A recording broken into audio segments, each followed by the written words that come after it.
The roster for next year in Syracuse basketball is set. We know what the 2023-2024 roster looks like. But as we take a look ahead to the class of 2024, the class of 2025, there are a lot of questions that we can still pursue. And that's what we do today. We take a look at the 24 and 25 recruiting class. Plus, we pose the question, is Syracuse's young roster, that is a roster right now with no active seniors, a recruiting issue in the near future? We break it all down. It's your Locked On Syracuse Wednesday, and it starts right now.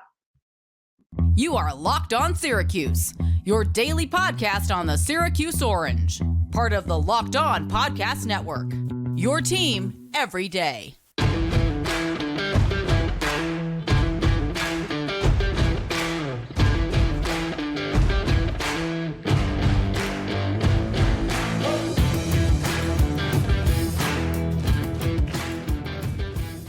What's up? What's happening? Welcome into your Wednesday episode of Locked On Syracuse. I'm Owen Valentine saying thank you so much for making Locked On Syracuse your first listen today and every day. We're free and available wherever you get podcasts, part of the Locked On Podcast Network. And today's episode is brought to you by Birddogs. Go to birddogs.com/LockedOnCollege.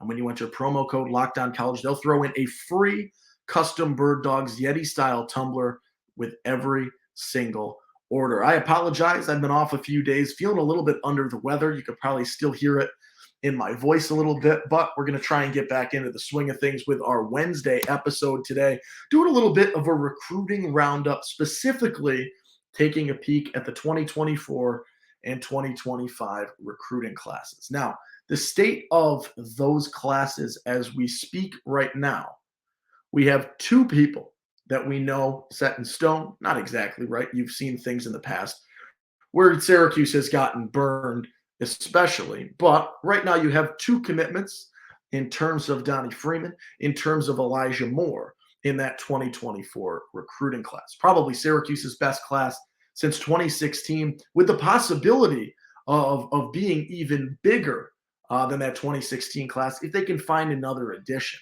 And that's one of the things that we will look at today throughout this episode. But right now, you've got Donnie Freeman, the number 39 ranked player in that class, team takeover guy, power forward, one of the top 5 power forwards we saw, courtesy of On3. Really cool when you see Syracuse graphics or national recruiting graphics with Syracuse players in top 5s and things like that, and really, really shooting up the recruiting rankings because it's not something that we were all too familiar with the last couple of years. You go back 10 years, yes, that was the regular. That's what you were a little bit more used to. That was the new norm. But the last few years, that hasn't necessarily been what you've been seeing, right? You go back, and I believe it was a Mike Waters mailbag question over at Syracuse.com. When's the last time Syracuse has had 4 top 40 players on the court at the same time, which is what Syracuse has the potential to do next season and will do next season. And it's been a few years. It's probably been since 2016, even a little bit earlier than that, since that has happened. So you're starting to get back into the swing with things like that. And Elijah Moore in that mix as well, number 74 player in the class. He's a shooting guard, a lot of potential, and even more potential if you can add one more name to that mix. And right now, as we take a look at the class of 2024, there are a few other names that Syracuse is in the mix for. There are some names that they've missed out on. If you go to that 2024 class, we can start with those that they've missed out on, and then we'll build up to who they're involved with at this point in time and who there's still a chance that they can grab at this point in time. Some of the guys that they were in the mix for, Patrick Ngongba, it seems like Syracuse is fading out of that conversation. And, that's unfortunate. Tom Sorber, we talked about a little bit, commits to Georgetown. Those were the two sort of big man situations that Syracuse is looking for. And we'll get to this a little bit later in the show, but I think you're okay without a big man in this 2024 class. When you look at how loaded the center position is for Syracuse with a lot of youth, you're probably okay without a big man in that 2024 class. Would it have been nice to get a new one? Yeah, of course. You always want to put the best possible player and build as many solid players as possible, because as Syracuse has learned in this span where they have struggled with recruiting, that even the good recruits that you get, the bigger name, the top 100 guys that you get, are by no means guarantees. That's what you saw with Matt Moyer. That's what you saw with Benny Williams at this point in time, right? Not knocking Benny, but he has not performed to where he was as a recruit out of high school, as a top 40 guy. Jalen Carey, who you wanted things to work out, didn't necessarily do. Kadari Richmond, you could say that's a Boeheim issue, but when you look at, and there's a few others that you can throw in that conversation as well, when you look at what Syracuse has done and how they fared in terms of their bigger name, their top 100 recruits, Bryson Goodine, throw him in the mix. They've been very unfortunate in terms of how they've panned out. Now, you could say that's a coaching thing. That's your prerogative. But they have not necessarily had things work out because it's not guaranteed that these players work out. And so putting as many top 100, top tier recruits into the situation and into the roster of your 13 scholarship players is going to put you in the best spot to succeed. I will say that. But Syracuse misses out both of their center. Well, it's not guaranteed. Ngonga could shock the world. Who knows? But doesn't seem likely at this point in time. Donnie Freeman, I said, commits to Syracuse.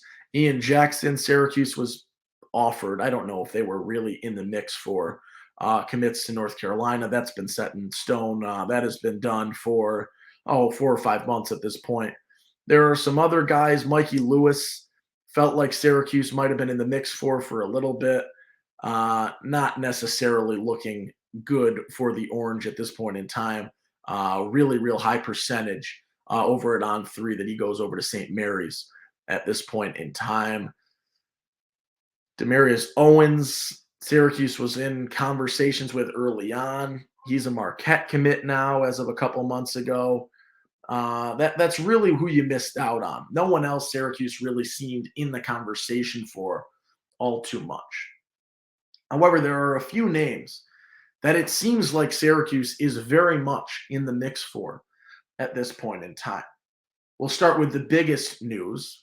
Caleb Williams, top 140 player. He's at 139 in On3's metrics. He's a small forward. Syracuse made his top 7 that he released last week. With Syracuse, Georgetown, Indiana, Miami, Michigan, Villanova, and Virginia. On3 does not give Syracuse a big chance. Syracuse less than 1% in terms of the likelihood there. However, they are in that mix. And Williams is a team takeover guy, not as big of a name as Donnie Freeman and some of those other TTO guys.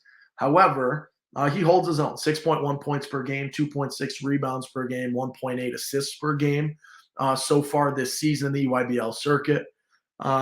He's the type of guy that I think is in the level rankings-wise that he might really want to join this squad. And I think it would be a really good in terms of timetable thing for Syracuse if Caleb Williams does come.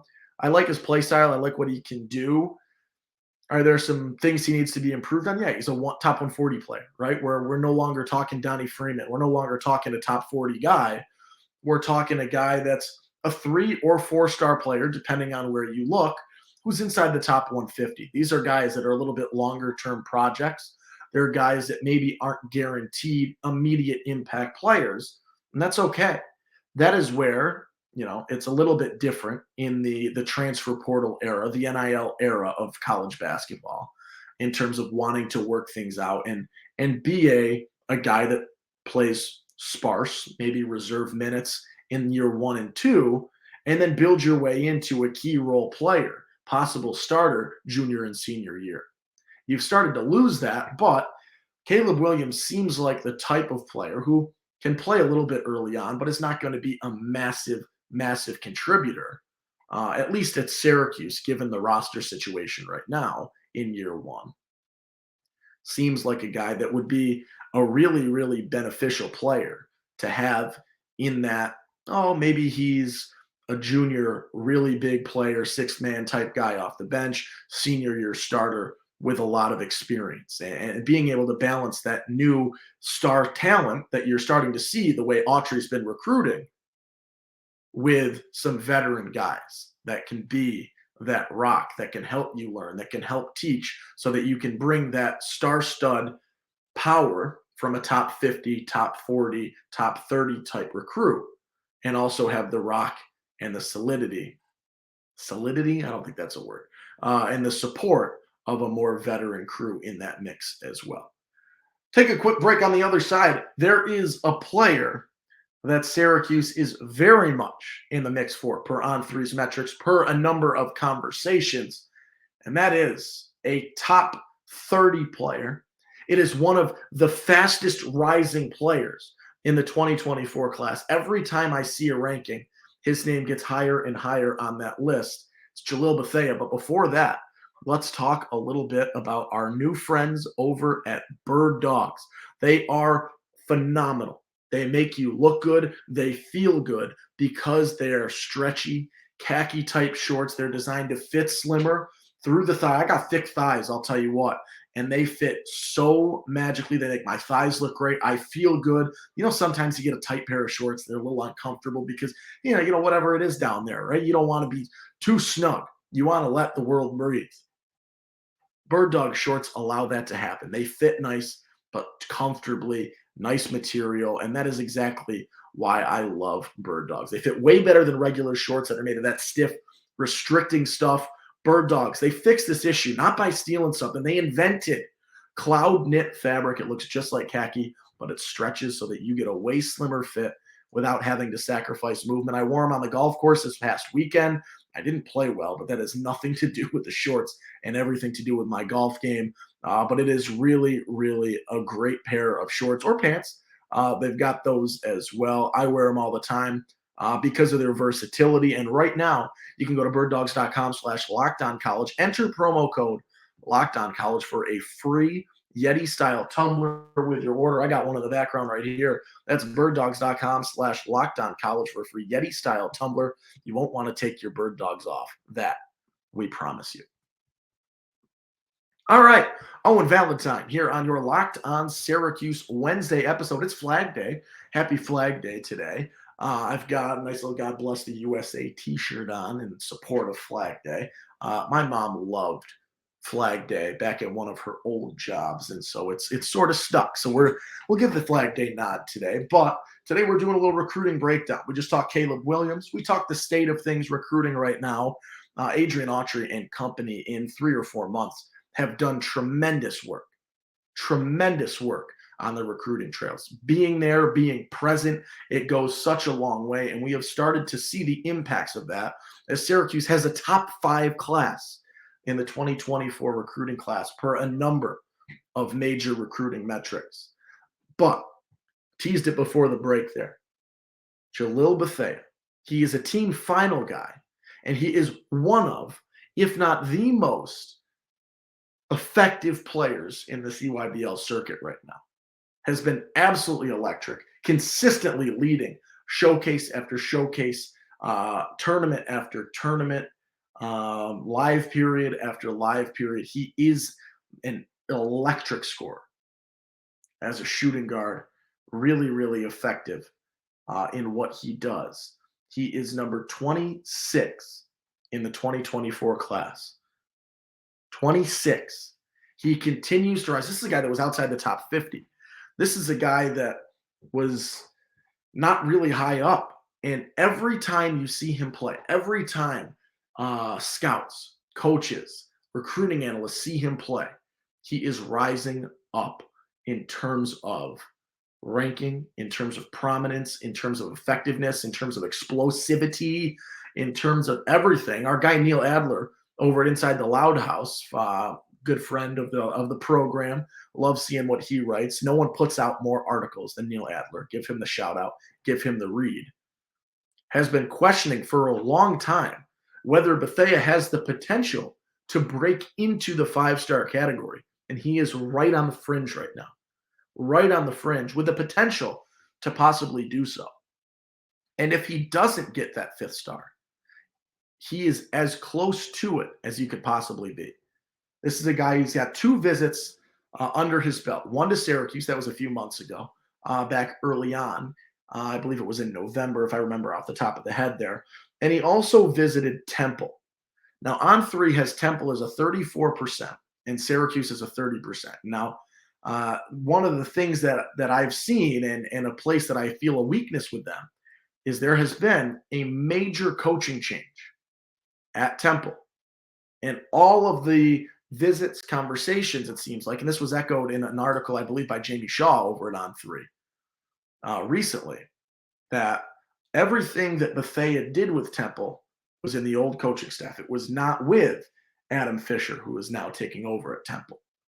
It's with the old staff, with the old crew, with the old coaching, which I think should propel Syracuse ahead of them in terms of the rankings.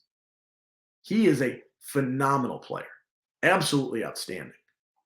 I love what I see from him. He can score at all three levels. He can get to the rim. He can shoot the ball. He can facilitate if he needs to. Explosive scorer. Really, really fun player to watch. And a guy that if you haven't seen much from him, you please go check him out because he is outstanding. Really, really, really good. I will say this. On3, I didn't realize this until right now. On3 has Bethea as a top 20 player in the country. They have him at 14th. They have 24/7 Sports has him at 18. Rivals ESPN have him at 41 and 39. That's why he is where he is. But he is a top 5 shooting guard per a lot of these metrics and an absolutely massive impact player. A guy that I talked about this with Caleb Williams.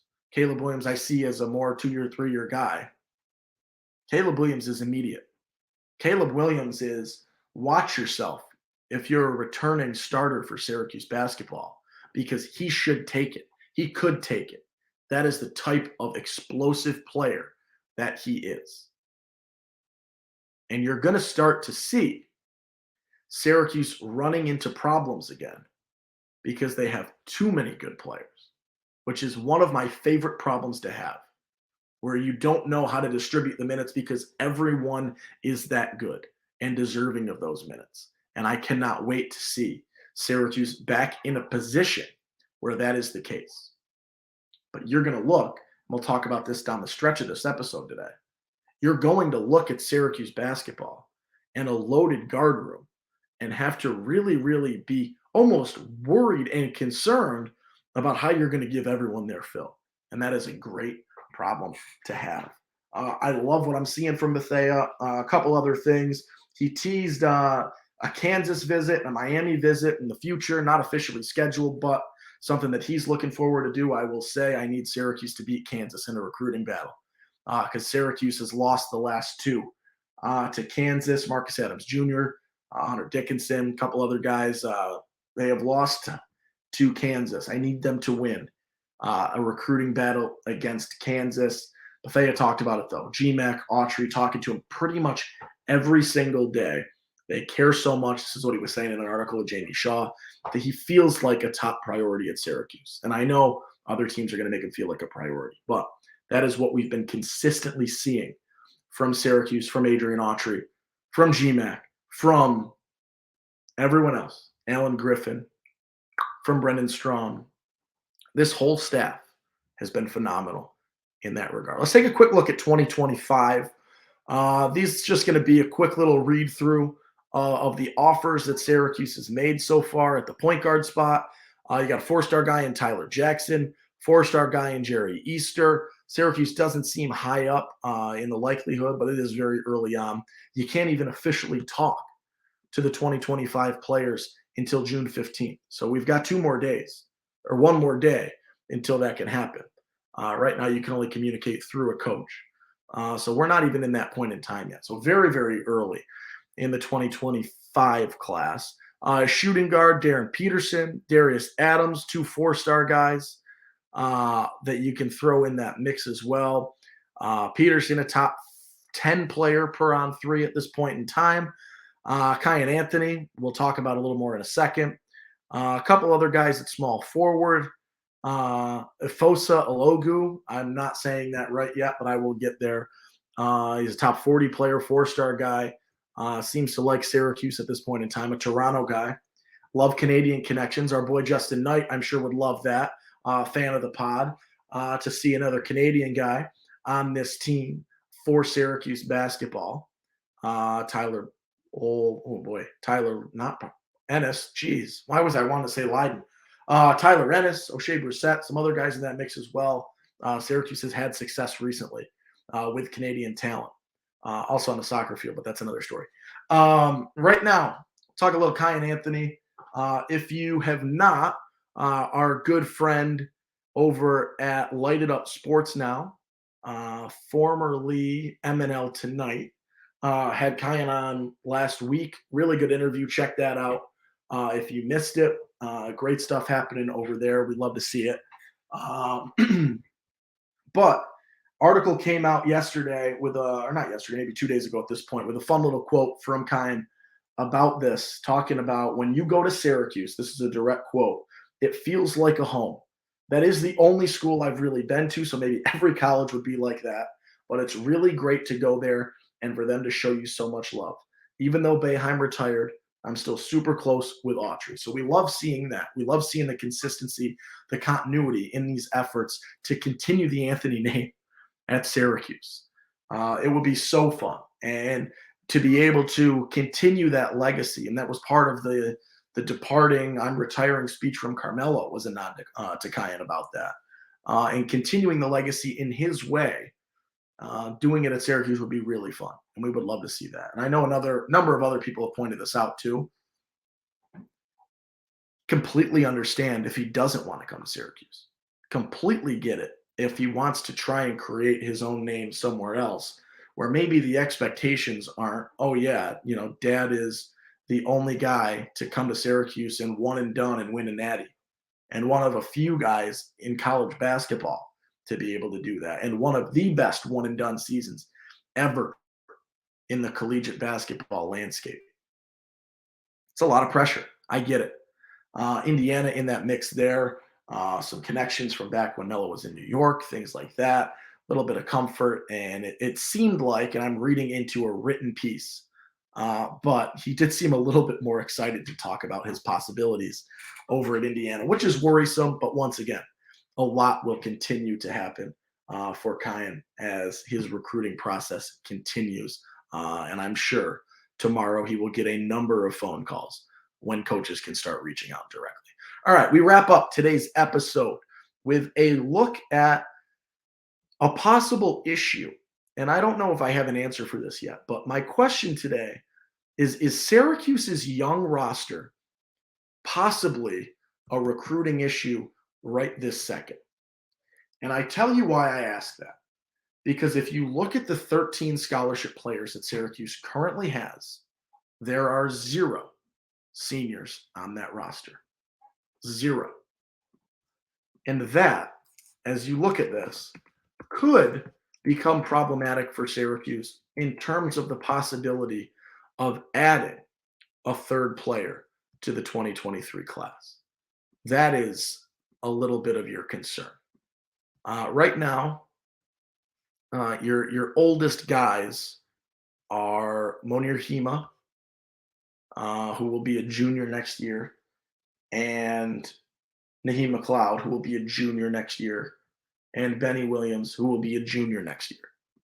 The rest of your roster, freshmen, redshirt freshmen, sophomores, which means that, and I mean, realistically, you're going to lose guys to the portal. That is the reality of college basketball right now.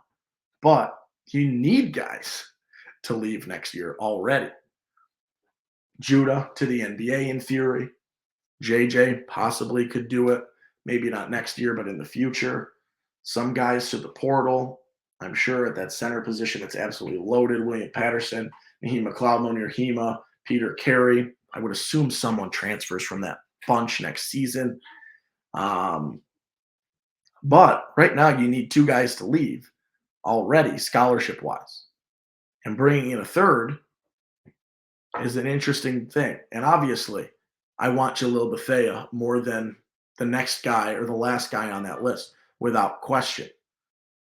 But because of this youth right now, it is going to be a little bit difficult numbers-wise to work this out. Maybe you have to have tough conversations where you don't ask people to come back. And I know that that can be something that happens where you come to a sort of mutual agreement that, hey, it's probably best for you to leave and explore other opportunities basketball-wise. So I'm curious to see if that becomes an issue or if that becomes something that's pressing, because right now you've got 13 scholarship guys and you have 0 seniors next year. And so your 2 guys coming in already, their scholarships are reliant on 2 people leaving in some capacity. And if you bring in a 3rd guy, that is reliant on 3 people leaving in some capacity. So it is just a conversation that I think is something that we will explore again in the future, probably not necessarily too in depth until after next season, but it is a question that I am starting to have and a concern that could possibly amount to something that is a little bit more pressing than it is right now. That's where we'll wrap up today. Thank you so much for tuning in. Enjoy the day. It's a little bit rainy in central New York, but make the most of it. Put on a movie. Enjoy yourself. Relax a little bit. That'll do it for today, though. Thank you for making Locked On Syracuse your first listen today and every day, free and available wherever you get podcasts. Part of the Locked On Podcast Network. It's your team every day. We're going to try and be on that Monday, Wednesday, Friday schedule the rest of the month of June, possibly with a Tuesday or Thursday episode mixed in there as well. If there's breaking news, if there's some big stuff to talk about, I'm going to try and get some co-hosts to jump on this week, maybe an interview talking football, talking basketball, recruiting even more in depth. But until then, that'll do it.